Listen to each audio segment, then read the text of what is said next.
పెద్దగారు మిత్రులారు అందరికీ నమస్తే. నేను గరిడేపల్లి సత్యనారాయణ.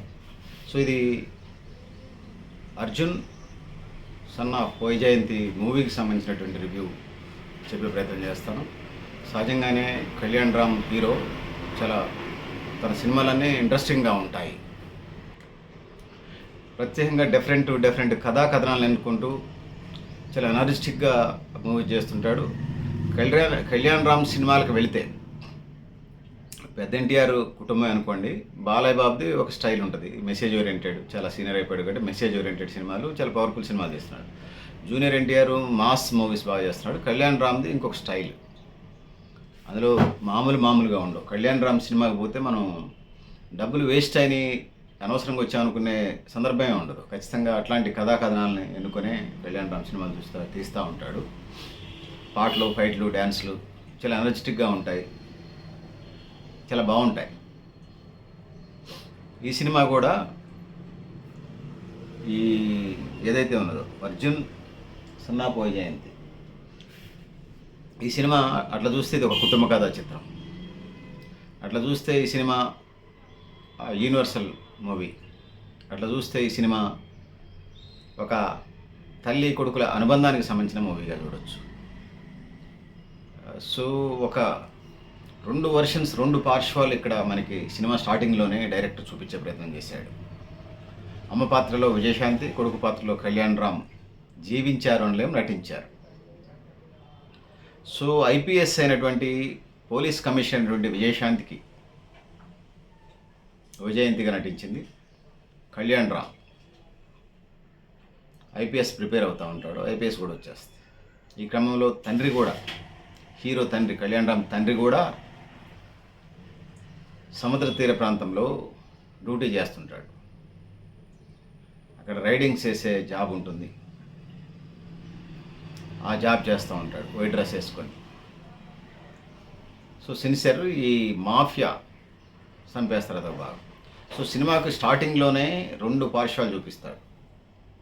ప్రతి పుట్టినరోజుకి హీరో తన తల్లికి వచ్చి విషయం చెప్తూ ఉంటాడు.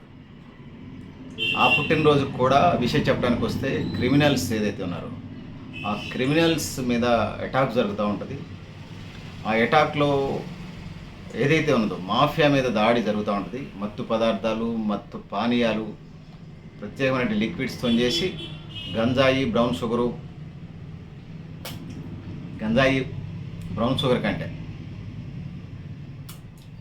అసహ్యం వేస్తున్నాడు గురించి చెప్పాలంటే, కానీ చెప్పక తప్పట్లేదు. గంజాయి, బ్రౌన్ షుగర్ కంటే చాలా ప్రమాదకరమైనటువంటి మారక ద్రవ్యాలని తయారు చేసి దాన్ని ఈ దేశ ప్రజలకే కాకుండా ఇతర దేశాలకు ఎక్స్పోర్ట్ చేసే ఒక ప్రాజెక్ట్కి సంబంధించినటువంటి వాళ్ళు కనిపిస్తూ ఉంటారు. అందులో హీరో సైడ్ నుంచి మనకి స్టార్టింగ్ సినిమాలను చూపిస్తారు ఈ కథని. సో ఎవరి ఎజెండాతో వాళ్ళు వెళ్తూ ఉంటారు. ఇందులో హీరో సైడ్ నుంచి వాళ్ళ అమ్మ క్రిమినల్స్తో ఫైట్ చేస్తుంటుంది పోలీస్ కమిషనర్గా. చిన్నప్పటి నుంచి తల్లి పుట్టినరోజుకి విషయం చెప్పే పాత్రలో కళ్యాణ్ రామ్ జీవించాడు. ప్రతి సంవత్సరం ఎక్కడున్నా కూడా 364 రోజులు అమ్మ మాటిన్నా, 365 రోజు ఎవరి మాట విండు. వాళ్ళ పేరెంట్స్ అదే కదా, సీతయ్య సినిమాలో ఎవరి మాట విండు. ఆ ఒక్కరోజు విండు, అమ్మకి ఖచ్చితంగా ఆ రోజు విషయం చెప్తారు ఎక్కడున్నా. క్రిమినల్స్ యాక్టివిటీస్ మీద దాడిలో వైజయంతి అలియాస్ విజయశాంతి అక్క ఎవరైతే ఉన్నారో కళ్యాణ్ రామ్ తన తల్లికి విషయం చెప్పే క్రమంలో ఆ దాడి చేస్తూ ఉంటారో అక్కడ తను విషయం చెప్తాడు. ఆ పుట్టినరోజే కాదు, ప్రతి పుట్టినరోజులో కూడా తన ఒక్కరోజు అమ్మకి విషయం చెప్తూ ఉంటాడు. ఆ విధంగా ముందుకు పోతూ ఉంటాడు. తను కూడా సివిల్స్ రాస్తూ ఐపీఎస్ కావాలనేది ఎజెండాగా పోతాడు. ఆ విధంగా ముందుకు పోతాడు. సో పోలీస్ రైడింగ్ జరిగే క్రమంలో, పోలీసులకి మాఫియాకి మధ్య రైడింగ్ జరిగే క్రమంలో, మాఫియా ఏదైతే ఉందో డ్రగ్స్ మాఫియాకి జరిగే క్రమంలో తన తల్లిని ఆ మాఫియా షూట్ చేసినప్పుడు తను పోయి అటవీ ప్రాంతంలో కాలువలో పడుతుంది. సో పోలీసులు వచ్చిన ఎదిగినా కనపడరు. తను అరుస్తున్న మాటలు కళ్యాణ్ రామ్ కనపడతాయి, హీరో కనపడతాయి. అక్కడికి వచ్చి తల్లి చేయి పట్టుకుంటాడు. సో తీసుకొచ్చి ట్రీట్మెంట్ చేపిస్తాడు. అక్కడి నుంచి తన పుట్టినరోజు వేడుకలు చేస్తాడు.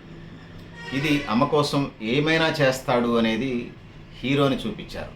ఇంకొక వైపు, రెండో వైపు హిలన్ వైపు నుంచి సో మెడికల్ అంటారు డ్రగ్స్ మాఫియా సంబంధించి వచ్చినప్పుడు, ఈ డ్రగ్స్ మాఫియా సంబంధించి ఇద్దరు పిల్లల కోసం వస్తాడు. సో వాడిని చంపేయండి అని చెప్పేసి ఆ అపోనెంట్ అక్కడ ఉన్నటువంటి వాళ్ళు విజయం అని చెప్పేసి ఒక బావిలోకి పంపిస్తారు. ఒక 200 మంది అని చూపిస్తారు. ఆ బావి నిండా మనుషులను చూపిస్తారు. సినిమాటిక్గా అయినా కూడా దాన్ని మనం అనుకోవాలి. సో తన పిల్లల కోసం అప్పటిదాకా మాఫియా సామ్రాజ్యాన్ని వెళ్ళినటువంటి హిలన్ అక్కడ కొన్ని ప్రత్యేక పరిస్థితి చిక్కున్నప్పుడు అతన్ని చంపమని తన కోలీగ్స్ని ఆజమాయి చేసినప్పుడు తన కొడుకుల కోసం వాళ్ళందరిని చంపి బయటకు వస్తాడు. ఆ విధంగా మళ్ళీ జీవిస్తూ ఉంటాడు.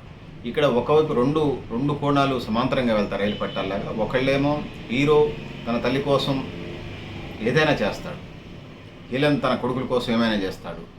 హీరో సమాజ నిర్మాణం కోసం చేస్తుంటే హిలన్ సమాజాన్ని నాశనం చేసే పద్ధతులుగా 2 ప్యారలల్ లైన్లుగా పెడతా ఉంటాయి. 2 రైళ్ళు 2 సమాంతరంగా వెళ్ళినట్టే ఉంటాయి. కానీ పరిశీలించి చూసినప్పుడు ఈ సినిమాలో 2 వేరు దారులుగా మనకు కనపడతాయి.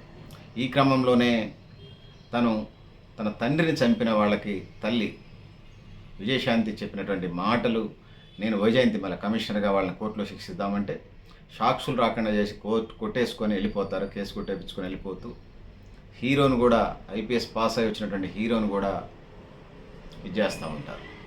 ఈ క్రమంలోనే హిలన్ తమ్ముడిని చంపేస్తాడు హీరో. సో ఆ విధంగా తను ఐపీఎస్ అయి పోలీస్ ఆఫీసర్గా సమాజంలో శాంతి భద్రతలు నిర్వర్తించాల్సినటువంటి వాడు ఆంధ్రప్రదేశ్లోని ఒక పేట ప్రాంతంలో విశాఖపట్నం కేంద్రంగా ఈ మూవీ జరిగినట్టుగా మనకు ఫస్ట్ నుంచి దాకా చూపిస్తారు. ఒకటి సముద్ర తీర ప్రాంతం కాబట్టి ఈ విశాఖపట్నం అనేది ఏజెన్సీ ప్రాంతానికి, పచ్చని పరిసరాలకి, సిటీగా మనకి అన్ని రకాలుగా కనిపిస్తుంది. కాబట్టి ఆ కేంద్రంగా ఫిల్మ్ ఇండస్ట్రీ కూడా కొంత షిఫ్ట్ అయ్యే పరిస్థితి కనిపిస్తూ ఉన్నది. కాబట్టి దాన్ని కేంద్రంగా తీసినట్టుగా మనకి కనిపిస్తూ ఉంటుంది. సో ఆ ప్రాంతానికి సంబంధించి డ్రగ్స్ సరఫరా చేసేటువంటి వాళ్ళని అటాక్ చేసుకుంటూ వస్తాడు. పోలీస్ ఆఫీసర్గా వచ్చినటువంటి శ్రీకాంత్ కూడా సిన్సియర్ పోలీస్ ఆఫీసర్గా కనిపిస్తాడు. చివరిలో హిలన్ అనేది తెలిపోతుంది. దానికి అన్నిటికీ బాస్ అతనే అని తెలిపోతుంది. మహంకాళి పేరుతోని ఒక టీమ్ ఆఫ్ గ్రూప్ ఏదైతే ఉందో, ఒక 4-5 కలిసి ఆ ప్రాంతంలో ఫ్యాక్టరీ పెట్టి అక్కడ డ్రగ్స్ కొన్ని లిక్విడ్స్ కలిపి, మొత్తం బ్రౌన్ షుగర్ తయారు చేసినట్టు కొన్ని లిక్విడ్స్ కలిపి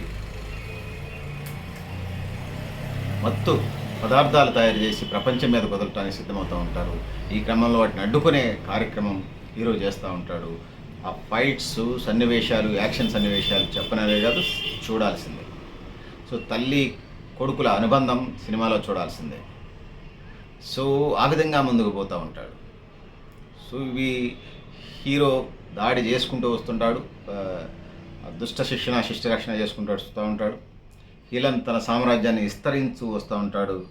సో తనేమి చేయలేని పరిస్థితుల్లో శ్రీకాంత్ పోలీస్ కమిషనర్గా అక్కడికి వస్తాడు. ఆ విధంగా తను చివరిదాకా తను ఎవరనేది అర్థం కాదు. సో తను ఆ మాఫియాకి తనే కింగ్ మేకర్ అనేది తర్వాత అర్థమవుతుంది. ఈ క్రమంలో హీరోకి హిలన్ గ్రూప్కి జరిగేటువంటి సన్నివేశాలు చాలా ఆకట్టుకుంటాయి. ప్రేక్షకుల్ని ఉద్రిక్తతకి, ఉత్సాహానికి గురి చేస్తాయి. కుర్చీల్లో కూర్చొని ఇంకొక వైపు చట్టాన్ని హీరో సైడ్ నుంచి చూసినప్పుడు చట్టాన్ని చేతుల్లోకి తీసుకుని పరిరక్షించే వ్యక్తిగా మనకి హీరో కళ్యాణ్ రామ్ కనిపిస్తాడు. చట్టం తన పని తాను చేయాలన్న చందంగా హీరో తల్లి వైజయంతిమాల పోలీస్ కమిషనర్గా తన పాత్ర నిర్వర్తిస్తూ చట్టానికి సంబంధించి మొదటి నుంచి చివరి దాకా డిబేట్ చేస్తూ ఈ సినిమా కొనసాగుతూ ఉంటుంది. రెండో వైపు తన వ్యాపార సామ్రాజ్య విస్తరణ కోసం, అత్యధిక లాభాల కోసం ప్రజలు ఏమైపోయినా పర్వాలేదన్న ధోరణిలో హిలన్ సామ్రాజ్యం నడుస్తూ ఉంటుంది. అనేక మత్తు పదార్థాలను సరఫరా చేయటమే కాకుండా అనేక ఇల్లీగల్ యాక్టివిటీస్ చేస్తూ, ఇల్లీగల్ బిజినెస్లు చేస్తూ సంపాదన వ్యయంగా కొన్ని 100 మంది సైన్యాన్ని తయారు చేసుకొని ఆ విధంగా ఒక మాఫియా వరల్డ్ని సృష్టిస్తాడు హిలన్ సైడ్ నుంచి, మహంకాళి అటు శ్రీకాంత్ టీం. సో ఇట్లాంటి పరిస్థితులకు సంబంధించి హీరోకి హిలన్ గ్రూప్స్కి మధ్య జరిగేటువంటి సంఘటనలు, సన్నివేశాల ఆధారంగా ఈ సినిమా జరుగుతూ ఉంటుంది. హీరోని లేపేయాలనేటువంటి కోర్టు బ్లాస్టింగ్ చేస్తూ హీరోని లేపేయాలనే కోర్టు సీన్ సన్నివేశాలు ప్రేక్షకుల్ని కట్టిపడేస్తాయి. సో ఆ విధంగా ఈ సినిమా కొనసాగుతూ ఉంది. సహజంగానే కళ్యాణ్ రామ్ సినిమాలంటే వెళ్ళేటప్పుడే ఒకటి అనుకొని వెళ్ళొచ్చు, సినిమా బాగుంటుందని.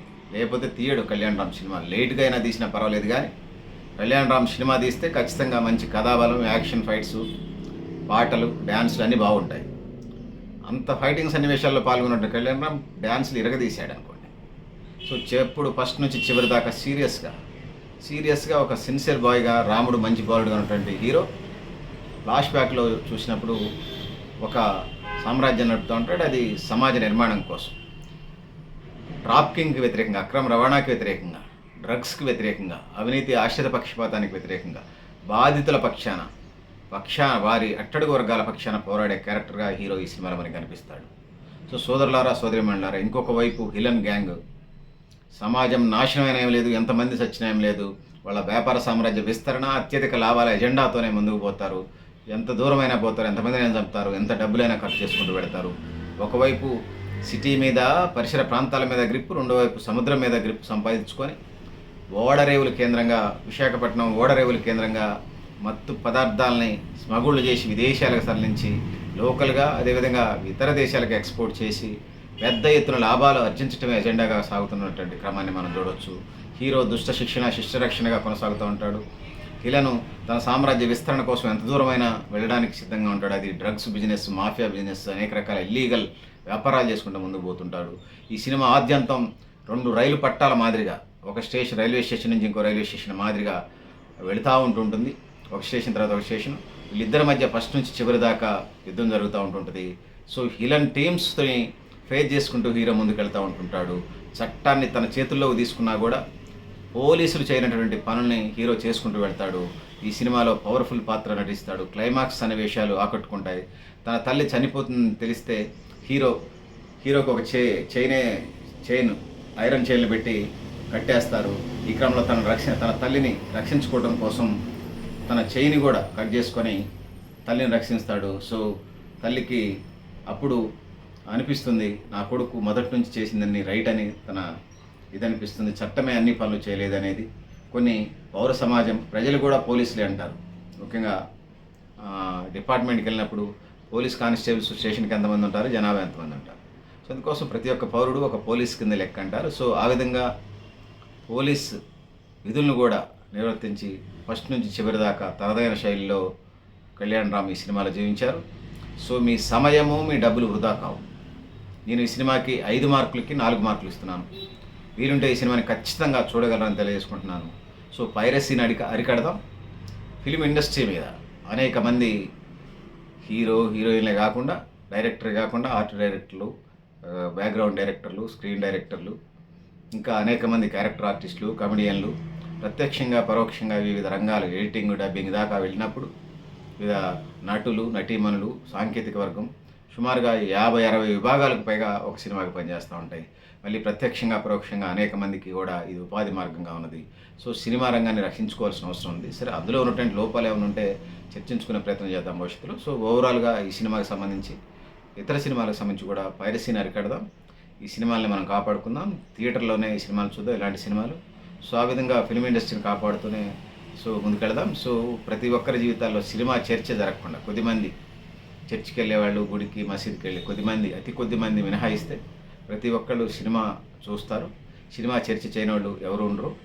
మా రాష్ట్రంలో, మా దేశంలో సినిమాల చర్చ లేకుండా రోజు గడుస్తుందని నేను భావించలేను. అది టీవీలోనా, సెల్ ఫోన్లోనా, లేకపోతే ముచ్చట్లలోనా, అసలు చర్చ జరగకుండా, ఒక మాట రాకుండా, ఒక మాట వినకుండా, ఒక సినిమా, ఒక వీడియో క్లిప్పింగ్ చూడకుండా గడుస్తుందని నేను అనుకోను.